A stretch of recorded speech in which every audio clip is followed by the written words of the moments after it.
This is G. N. Reddy, complete name Gangul Narasimha Reddy, lecturer in English. Already I worked as a principal. Already I contested for MLC also. Belongs to Hyderabad. I stay at B. N. Reddy, near B. N. Reddy. So now also I go and I just take guest classes for intermediate students and degree students and all students. I take spoken English class and grammar class for all competitive examinations also. So today, particularly we are going to talk about ముఖ్యంగా ఈరోజు మాట్లాడేది ఏంటంటే corporate కాలేజీల గురించి. Corporate కాలేజీలు ఏవైతే ఉన్నాయో మనకు అందరికి గుర్తొచ్చేది చైతన్య, నారాయణ. ఆ రెండింటితో పాటు వాటిని ఏదో పెద్దవిగా చేస్తున్నారు అన్నట్టుగా ఆదర్శంగా తీసుకొని కొన్ని చిన్న చిన్నవి కూడా పుట్టుకొచ్చినాయి. ముఖ్యంగా వేరే వాటికి దారి చూపించినవి చైతన్య, నారాయణ మాత్రమే. ఎందుకంటే దీని గురించి నేను పక్కా ఎక్కువగా చెప్పగలను. చైతన్య కాలేజీలో, కార్పొరేట్ చైతన్య కాలేజీలో ఒక ప్రిన్సిపల్గా ఇంగ్లీష్ లెక్చర్గా పనిచేయడం జరిగింది. దీని గురించి ప్రత్యేకంగా చెప్పాలంటే అప్పుడప్పుడు ఏ గవర్నమెంట్ ఉన్నా, టీఆర్ఎస్ గవర్నమెంట్ ఉన్నప్పటికీ టీఆర్ఎస్ గవర్నమెంట్లో కూడా మేమందరం వెళ్ళి, ఉద్యోగులమందరం వెళ్ళి మా బాధలు చెప్తే కూడా అర్థం చేసుకోకుండా చేస్తామని చెప్పి చేసింది ఏమీ లేదు. పిల్లలకు ఫీజులు తగ్గించరు. ABCDEFGH అని ఎందుకు పెడతారో ఎవరికి అర్థం కాదు. దీని నుంచి దాంట్లోకి చేంజ్ చేస్తాం, దాని నుంచి దీంట్లోకి చేంజ్ చేస్తాం అని పేరెంట్స్కి ఏమాత్రం తెలియకుండా ఈ ఫీజులు ఎక్కువ తీసుకుంటారు. ఈ రోజుల్లో లెక్చర్స్ కూడా వాళ్ళకి సరిపోని శాలరీ ఎవరు ఇవ్వడం లేదు. వాళ్ళకి ఎవరికైతే మేనేజ్మెంట్కు దగ్గర ఉన్న వాళ్ళు ఎవరైతే ఉంటారో వాళ్ళకి ఇవ్వడం తప్ప వేరే వాళ్ళకి ఎవరికి ఇవ్వడం లేదండి. అందుకొరకు మన యొక్క గవర్నమెంట్లు ఏ వచ్చినప్పటికీ నాకు అర్థం కాలేదు ఇంతవరకు. నాకు దాదాపు 35 years ఎక్స్పీరియన్స్. ఒక ఇంగ్లీష్ లెక్చర్గా, ప్రిన్సిపల్గా సొంత కాలేజీలు నడిపిన, కార్పొరేట్ కాలేజీలో పనిచేసిన, వీళ్ళు పంపిస్తే బెంగళూరులో కూడా పనిచేసి వచ్చినండి. మీకు ఒక్కటి చెప్తున్నా, ఈ యొక్క ప్రభుత్వంలో ఉండే ప్రతి ఒక్కరికి చెప్తున్నా, సీఎం కావచ్చు, ప్రజెంట్ ఉన్న సీఎం కావచ్చు, సీఎంతో పాటు మిగతా వాళ్ళు ఎవరైతే ఉన్నారో మినిస్టర్స్ కావచ్చు, ఎమ్మెల్యేలు కావచ్చు, మిగతా వాళ్ళు కావచ్చు, నాకు అర్థం కాదు. ఈ ప్రభుత్వానికి సంబంధించి ఏవైతే మేము చేస్తున్నామో కార్పొరేట్కు ధీటుగా చేస్తున్నామని మీరు మాట్లాడినప్పుడల్లా నాకైతే గుండెలో బాంబు వేసినట్టు అనిపిస్తున్నది. కార్పొరేట్లో విద్యనే ఉండదంటే కార్పొరేట్కు ధీటుగా కాదు. నిజంగా కొన్ని ప్రభుత్వ కళాశాలలు, కొన్ని ప్రభుత్వ కళాశాలలతో పాటు పాఠశాలలు కూడా చాలా బ్రహ్మాండంగా నడిపిస్తున్నారండి. దయచేసి మీకు అందరికీ నేను ఒక లెక్చర్గా, ఒక ప్రిన్సిపల్గా మొక్కి చెప్తున్నా, గ్లోబల్ 360 టీవీ ద్వారా ఇంకొకసారి కంపేర్ చేయకండి దయచేసి. అంటే they are not giving perfect education. Language అన్నీ మర్చిపోతున్నారు. ఇంగ్లీషు లేదు, తెలుగు లేదు, ఉర్దూ లేదు, హిందీ లేదు, సంస్కృతం లేదు. మొన్ననే ఆ తర్వాత ప్రకటన ఇచ్చారు, బోర్డ్ ఆఫ్ ఇంటర్మీడియట్లో దమాకు ఉందా, తెలివి ఉందా లేదా. నేను ఇక్కడ గ్లోబల్ 360 టీవీ ముందర మాట్లాడడం లేదు. టైం వస్తుంది తప్పకుండా. ఆ తర్వాత మీ యొక్క బోర్డ్ ఆఫ్ ఇంటర్మీడియట్ చుట్టుకుంటాం కదా, అక్కడ దీక్ష చేస్తాం. గాంధీ మహాత్ముని తలుచుకొని దీక్ష చేస్తాం. ఆ దీక్షలో అన్ని విషయాలు చెప్తాం. ఎందుకంటే ఇక్కడ అన్ని నేను పంచుకోవడానికి కాకుండా మీకు సింపుల్గా ఇన్ఫర్మేషన్ ఇస్తున్నా. నేనేమంటున్నానంటే మీరు ఇవన్నిటిని తీసేసి ఆ తర్వాత మీరు చేస్తున్నది ఏంటి? మీరు అన్ని సబ్జెక్టులను కవర్ చేయండి.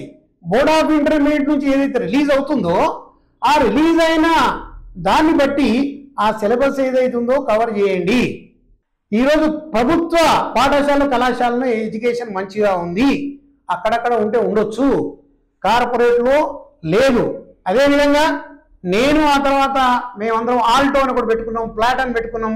అదేవిధంగా పక్కనే మా మిత్రుడు చెన్నూస్ అని మిత్రుడు చైర్మన్ కార్పొరేట్ విద్యా నియంత్రణ పెట్టుకున్నాము. మేము ఎన్నిసార్లు వచ్చినా ఆ తర్వాత మీరు ఆ యొక్క ఛాంబర్లో ఉండకుండా దొంగల్లాగా పరిగెత్తు ఉంటారు, దొంగలకు దొంగల్లాగా. అరే దమ్ముంటే మాట్లాడి పోయి పిల్లలకు మంచి ఎడ్యుకేషన్ ఇవ్వండి, ఫీజులు తీసుకోండి, ఫీజు ఒక పద్ధతి ప్రకారం తీసుకోండి. అంతేగాని ఏమాత్రం ఇష్టం వచ్చినట్టు మీకు ఏదో కొద్దిగా పిల్లలు ఎవరైనా కొట్లాడతారండి? ఒక ప్రిన్సిపల్ ఏదైతే ఉన్నాడో జనరల్గా పిల్లల గురించి చెప్తున్నా, కాలేజీలో ఆ తర్వాత పిల్లల్ని కంట్రోల్ చేసే దమ్ము లేదా ప్రిన్సిపల్స్కు? ఏజీఎంలు ఏం చేస్తున్నారు, డీజీఎంలు ఏం చేస్తున్నారు, మేనేజ్మెంట్లు ఏం చేస్తున్నాయి? పిల్లల్ని కంట్రోల్ చేయండి, ఆడపిల్లలైనా మగపిల్లలైనా.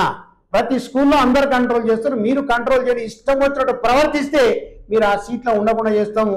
ఒక రోజు ఇది ఓన్లీ నదిలాగా కాదు, సముద్రంలాగా అందరూ వచ్చేసి మిమ్మల్ని ఏం చేయాలో అదే చేస్తారు. మీరు అనుకుంటారు బిడ్డ కాలేజీలో లేకపోతే వీళ్ళు ఏం రారు, వస్తాం చూసి వెళ్ళిపోతారు. మీ ఇంట్లో అడ్రస్లు తెచ్చుకొని మీ ఇంటికి వచ్చి తప్పకుండా అడుగుతాము.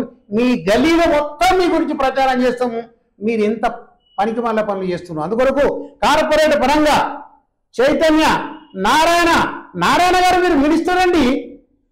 2 తెలుగు రాష్ట్రాలు సపరేట్ అయిపోయిన తర్వాత మీరు మినిస్టర్గా ఉండి, నాకు అర్థం కాదు, కామన్ సెన్స్ మీకేమన్నా రిలేషన్స్ ఉంటే మీ ఇంటికి రేవంత్ నిలుచుకో, లేకపోతే మీ ఇద్దరి మధ్యన ఉన్న సంబంధాలు ఏవైతే ఉన్నాయో ఆ తర్వాత ప్రేమ సంబంధాలను అది చేసుకో.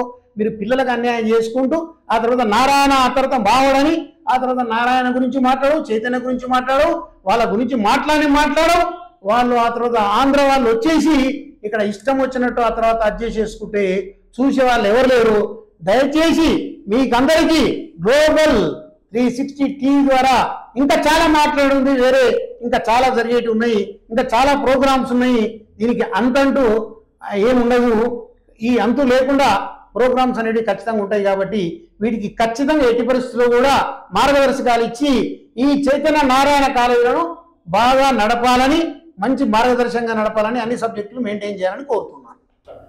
గ్లోబల్ 360 టీవీకి నమస్కారములు. ఈరోజు ప్రధాన అంశం తెలంగాణ రాష్ట్రంలో అమలవుతున్న విద్యా విధానం ఎట్లా ఉందనేది ఇలా మనం మాట్లాడుకోవాలనుకుంటున్నాం.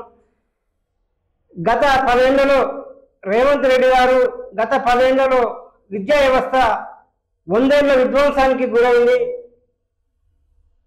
విద్యాశాఖను తన వద్ద ఉంచుకొని విద్యలో సంస్కరణలు తీసుకొచ్చి పేద బిడ్డలకు మంచి నాణ్యమైన విద్యను అందిస్తానని వేదికలపై పదే చెప్తున్నా, ఆచరణలో మాత్రం చాలా విద్య అనేది విధ్వంసం అవుతా ఉంది.